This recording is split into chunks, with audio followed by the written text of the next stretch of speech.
یہ پہلی ویڈیو ہم بنانے جا رہے ہیں، تو امید یہی ہے کہ آپ کا جو سابقہ نالج ہے وہ فریش ہو جائے گا اور کچھ نئی معلومات بھی آپ تک منتقل کرنے کی کوششیں کریں گے۔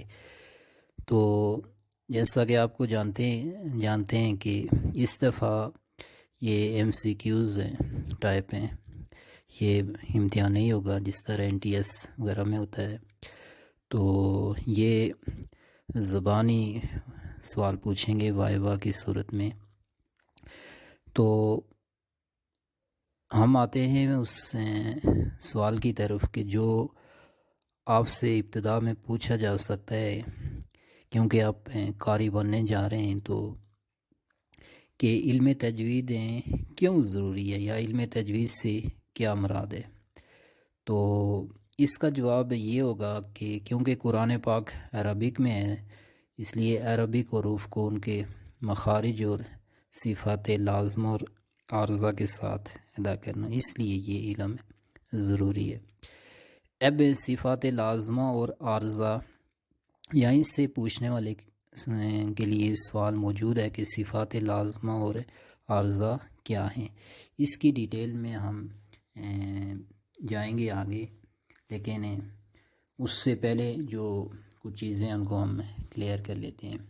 تو مخارج آپ کو پتہ ہے، مخرج کی یہ جمع ہے، تو منبع نکلنے کی جگہ، اور اس کے بعد آپ دیکھیں گے کہ اس کے مواقع کتنے ہیں۔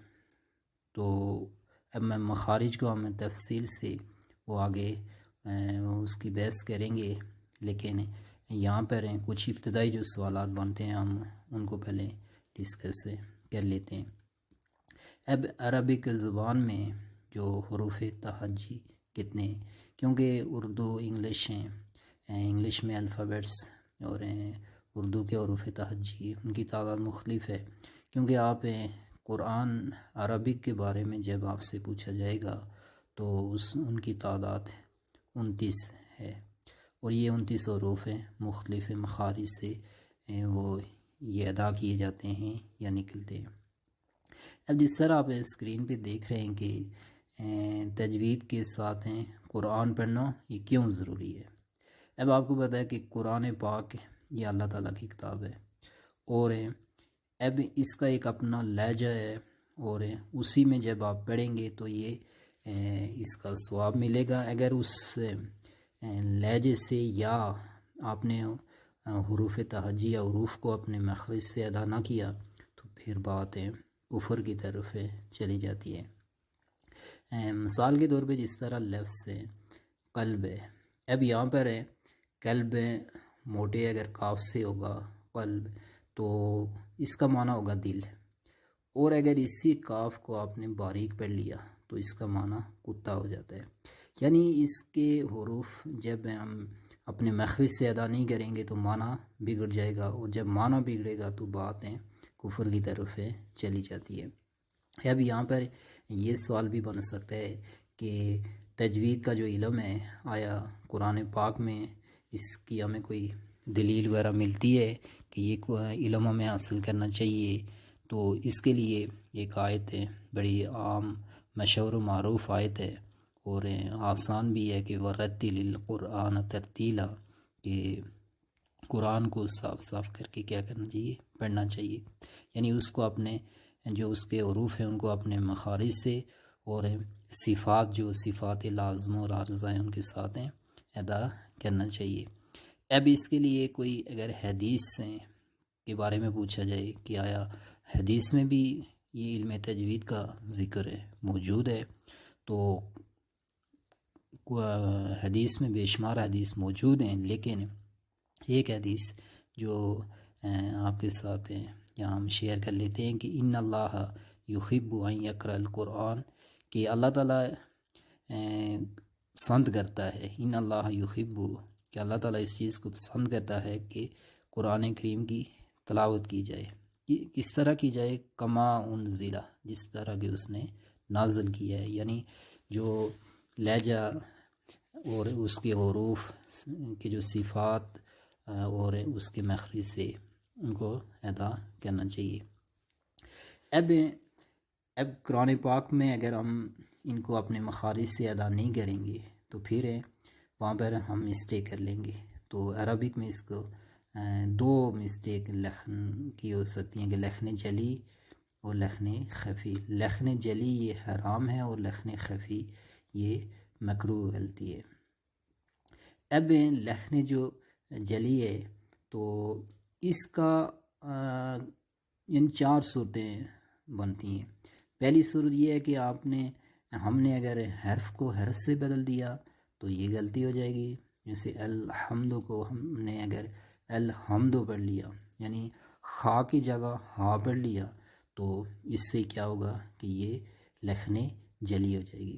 اور پھر کسی حرف کو بڑھا دیا یعنی کوئی حروف اس کو ہم نے حروف کو بڑھا دیا، جس طرح بسم اللہ ہے، اب جو بسم اللہ ہے اس میں بی کر لیا تو پھر یہ بھی کیا ہو جائے گی، لکھن جلی ہو جائے گی۔ اور حروف کو کم کر دینا، یعنی کسی جگہ کوئی مد تھی، حروف مدہ یا علامت مدہ میں سے کوئی تھی، یعنی حروف کو ہم نے لمبا کرنا تھا، لیکن ہم نے کیا کیا کہ ہم نے حروف کو وہ اتنی مقدار میں لمبا نہیں کیا، یعنی اسی طرح پڑھ لیا تو یہ بھی غلطی ہوگی۔ اور پھر حرکات اور سکنات میں کوئی غلطی کر لینا، یعنی کسی جگہ پر زبر تھی تو ہم نے زیر پڑھ لی، یا کسی جگہ ساکن تھا تو ہم نے زبر دے کے پڑھ لی، تو یہ لکھن میں یعنی جلی غلطی ہوتی ہے۔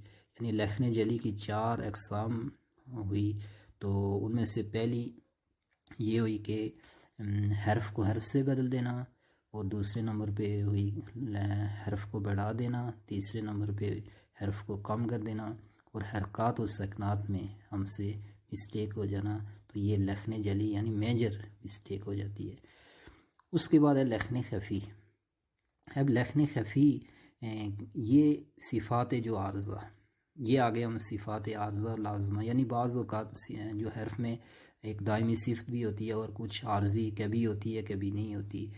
اب صفات عارضہ میں کسی موقع پر ہم سے کیا ہو جانا کہ غلطی ہو جانا۔ اب آپ دیکھیں گے کہ ہم لفظ پڑھتے ہیں ربنا، رب العالمین، تو را کو یہاں پر پر پڑھا جائے گا، یعنی موٹا کر کے پڑھا جائے گا۔ اب اس را کو جب ہم باریک کر کے پڑھ لیں گے رب العالمین، تو حالانکہ یہاں پر ہم نے را کو پر پڑھنا تھا، یہ اس کے اندر ایک صفات یہاں پر تھی، تو را کہاں پر یہ حروف پر پڑھے جاتے ہیں باریک، یہ جب ان ہم صفات کو پڑھیں گے وہاں پر چیزیں کلیئر ہوتی جائیں گی۔ اس کے بعد ہم آتے ہیں کہ جو متحرک، اس سے کیا مراد ہے، یعنی یہ آسان سی چیز ہے کہ زیر زبر پیش والے حرف کو کیا کہتے ہیں، متحرک کہتے ہیں۔ اچھا، اس کے بعد ہم آتے ہیں ساکن۔ اب جو ساکن ہوگا کہ کوئی حرف ہے تو حرف پر کوئی حرکت نہ بولی جائے تو پھر کیا ہو جاتا ہے، وہ ساکن ہو جاتا ہے۔ یعنی کسی حرف پر اگر جزم ہے تو وہاں پر پھر وہ حرکت ہم نہیں پڑھیں گے تو وہاں پر وہ لفظ کیا ہو جاتا ہے جی، ساکن ہو جاتا ہے۔ تو آج کی اس ویڈیو کو ہم یہیں تک اس کا اختتام کرتے ہیں۔ تو اگر آپ کو ویڈیو اچھی لگی تو اس پیغام کو آپ آگے بھی پھیلائیں اور اس چینل کو لائک کریں، اور انشاءاللہ نیکسٹ ویڈیو میں ہم اس سے آگے وہ